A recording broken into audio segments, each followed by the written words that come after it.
Pagi Sarawak.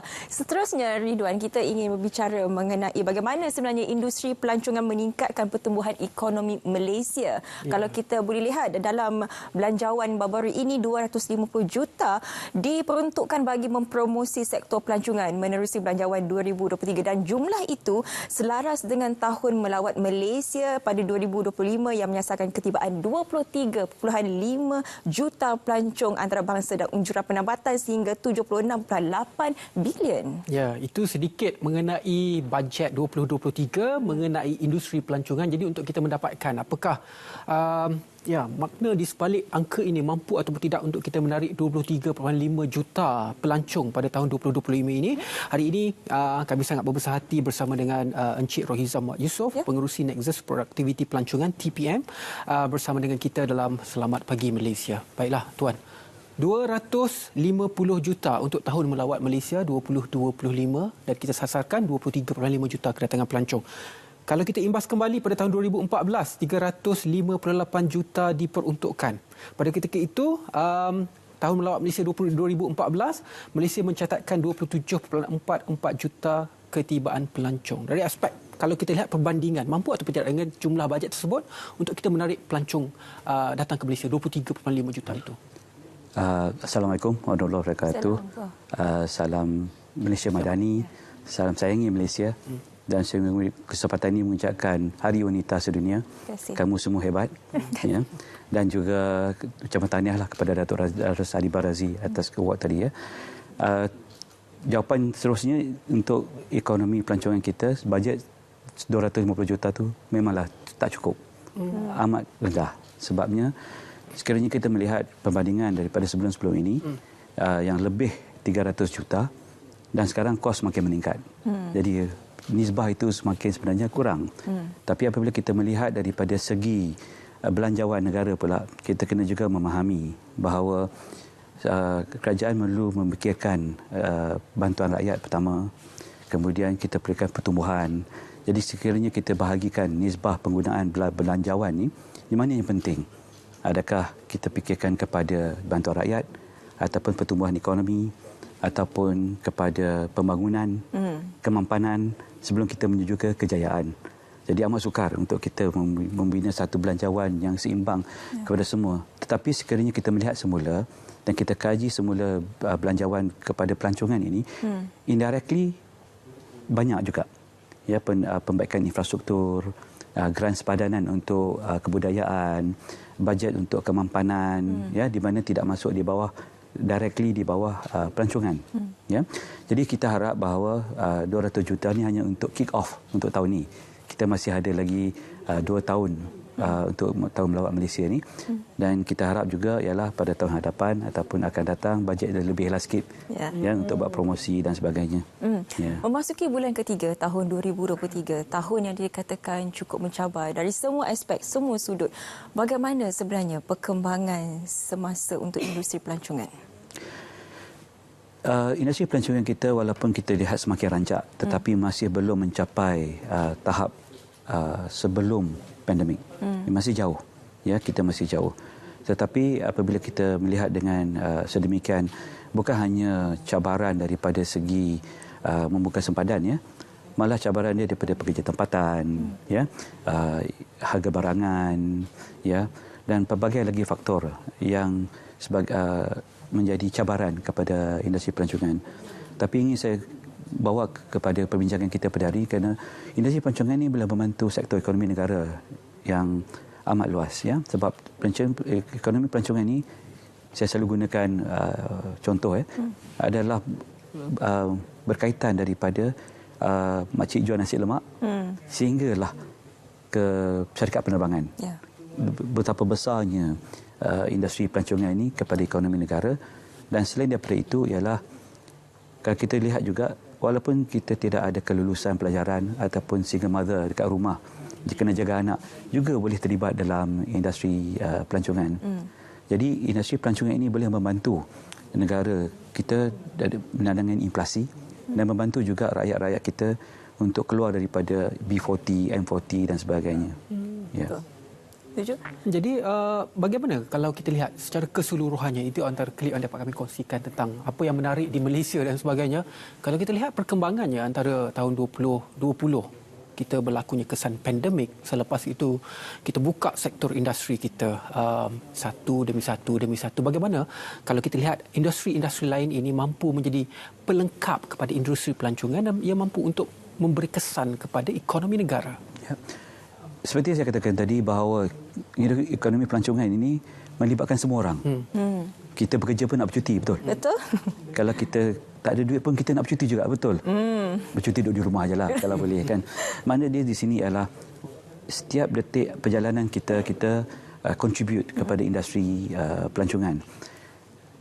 Dan melihat daripada perkara itu, walaupun tadi Rizwan tanya pasal produk pelancongan kita ini banyak. Kita banyak produk pelancongan.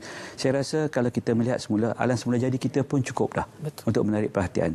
Jadi lepas tu macam kita daripada Tourism Nexus ini, kita keluarkan kempen Sayangi Malaysia. Kempen Sayangi Malaysia ni adalah untuk, bukan hanya untuk industri pelancongan, dan juga untuk keseluruhan. Kempen ini juga diilhamkan oleh industri bersama dengan Ministry of Tourism. Di mana kita duduk bersama fikir balik. Kerana macam mana kita nak memulakan balik reset the tourism. Walaupun masa pembukaan sepadan dulu kita panggil revenge tourism. Semua orang nak travel. Tapi adakah itu boleh kesinambungan dia akan continue ya. Tapi kita rasa baik kita kembali kepada asas pelancongan di mana orang kita sendiri yang penting. Dalam industri pelancongan kita dalam Sayangi Malaysia, kita ada 5 pilar kita panggil ya. Itu yang kita buat macam ni sekarang. Itu yang saya kata tadi, heart to heart ya, pegang hati kita di mana ekonomi kita berdasarkan kepada alam sekitar, ya, budaya, warisan, perpaduan dan etik kita. Di mana sekarang ini ialah kelima-lima jari ini amat penting sebab kita mudah nak faham ya. Alam sekitar ialah di mana kita perlu menjaga alam sekitar dan juga we have so much nature. You pergi swimming, diving, snorkeling, tengok penyu, mountain hike, semua kita ada, betul? Betul. Ya. Dan sebelum itu kita ada budaya yang amat menarik. Berapa banyak budaya kita, betul, daripada Sabah, Sarawak, Malaysia dan sebagainya. Warisan kita amatlah terbaik dalam dunia. Dan selain daripada itu ialah perpaduan. Ini antara ramai yang tak faham bahawa perpaduan ini adalah satu tarikan pelancong ke negara kita ya. Dan etik kita. Etik kita saya ingin ketengahkan di mana seperti mana Rizwan tanya tadi, bagaimana orang lain boleh berbantu ya. Betul. Sebab etik kita adalah pernah dulu pada tahun 1990 dulu orang datang ke Malaysia kerana orangnya, kebaikan kita ya. Bagaimana kita menyambut tetamu. Tapi sekarang ni kita masih berkempen jangan buang sampah. Ya, sampai dah puluh tahun dah. Jadi kita kena balik kepada asas tandas yang kotor. Macam mana kita nak menyambut tetamu dengan tandas yang kotor, betul? Tempat makan yang tidak bersih. Jadi apa yang kita lihat ialah melalui kempen Sayangi Malaysia ini kita boleh menanam kepada semua rakyat Malaysia walaupun sedikit kecintaan kepada negara dan bagaimana dia boleh membantu. Dalam membantuan itu mereka membantu juga negara, pelancongan dan diri sendiri.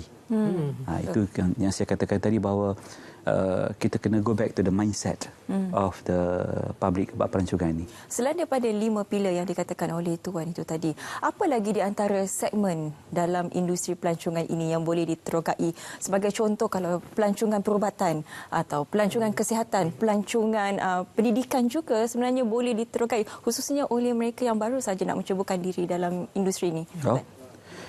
Kalau ikut tema pelancongan ini lebih dari 100 tema pelancongan yang kita boleh pecah daripada tema katalah tadi kesihatan, kesihatan tradisi, kesihatan dan pelbagainya. Jadi kepada semua yang ini melibatkan diri daripada industri pelancongan ini, pilihannya amat banyak.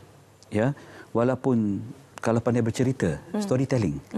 Kita tahu produk katalah di Lenggong katalah ya. Saya pergi Lenggong, orang boleh cerita dekat you daripada sejarah, jumpa ke Perak Man sebagainya, you pun teruja dengan penceritaan sahaja. Jadi tengok dalam pelancongan ini bahasa pun cukup. Betul. Ya. Pandai bertutur pun cukup. Ya, selain daripada itu juga keras tangan dan sebagainya boleh bantu semua dalam industri pelancongan. Tapi apa yang saya ingin katakan bahawa menyokong hasrat Malaysia Madani ini, ya, sebenarnya Sayangi Malaysia dan juga industri pelancongan adalah satu daripada industri yang boleh menyokong dengan hasrat Malaysia Madani ini kepada segi daripada pelancongan mampan. Ya, di mana sekarang ini di dunia apabila pelancong dunia ingin melawat sesuatu negara, mereka juga akan melihat apa negara itu lakukan di dalam kemampanan, sustainable development ataupun matlamat pembangunan mampan. Yeah. Di Malaysia ini mungkin ayat itu masih baru, terlalu teknikal, dan juga kita panggil katalah carbon neutral dan sebagainya. Betul. Ya. Terlalu teknikal. Bagaimana kita boleh membawa ayat-ayat ini kepada orang-orang kampung, kepada orang-orang yang orang asli dan sebagainya. Jadi di dalam kita menangani industri pelancongan ini, kita juga ingin membawa ikhtiar daripada Perdana Menteri kita dalam masyarakat madani ini agar semua memahami apa itu pelancongan mampan dan sebagainya. Kalau kita tidak memahami apa itu perubahan iklim, climate change, apa yang berlaku sekarang ni, kan? Maka itulah kemusnahan industri pelancongan kita. Itu adalah perbuatan kita sendiri. Berbaki 1 minit lagi, bagaimana Tuhan melihat kolaborasi antara pihak swasta dan juga kerajaan dalam memperkukuhkan industri pelancongan di Malaysia? Nah, itu adalah amat-amat penting dalam ikhtiar 6 dalam belanjawan kita juga, ya. Dan juga untuk makluman Cik Rizwan dan Cik Fika, ialah Tourism Productive Nexus saya ini adalah ditubuhkan ditubuhkan oleh kerajaan untuk menangani kerjasama antara private sektor dan kerajaan, di mana masalah kerajaan kita boleh memahami, masalah industri boleh kita memahami, bersama dalam satu meja persidangan kita juga berbincang bagaimana menyelesaikan masalah kedua-dua pihak. Jadi itulah tujuan Tourism Nexus yang ditubuhkan semenjak 4 tahun daripada rancangan Malaysia ke-11 dulu.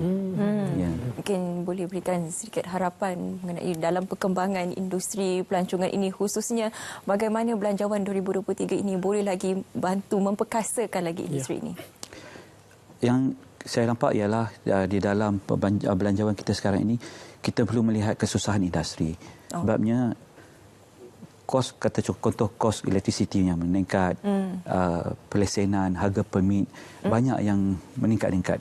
Jadi saya rasa dalam perbincangan kami dalam Nexus ini, banyak isu yang belum diketengahkan, sebagaimana cukai, walaupun kata di hotel, cukai hiburan, cukai MSCP, berbagai-bagai lagi. Jadi saya harap itulah yang boleh ditangani untuk perbincangan masa datang. Kita harapkan kita dapat kembalikan industri pelancongan yang gah di Malaysia ini dengan kempen Cuti-Cuti Malaysia. Jadi sama-sama kita berkempen dan juga pergilah melawat ke kawasan yang berdekatan dengan anda. Itu cara paling mudah untuk melancong dan juga untuk membantu industri pelancongan negara kita. Yang penting sayangi Malaysia. Ya, sayangi Malaysia. Terima kasih banyak-banyak kepada tetamu kita pada hari ini. Terima kasih kepada Tuan Rohizam Mat Yusof, Pengerusi Nexus Productivity Pelancongan. Terima kasih banyak-banyak. Dan sekarang kita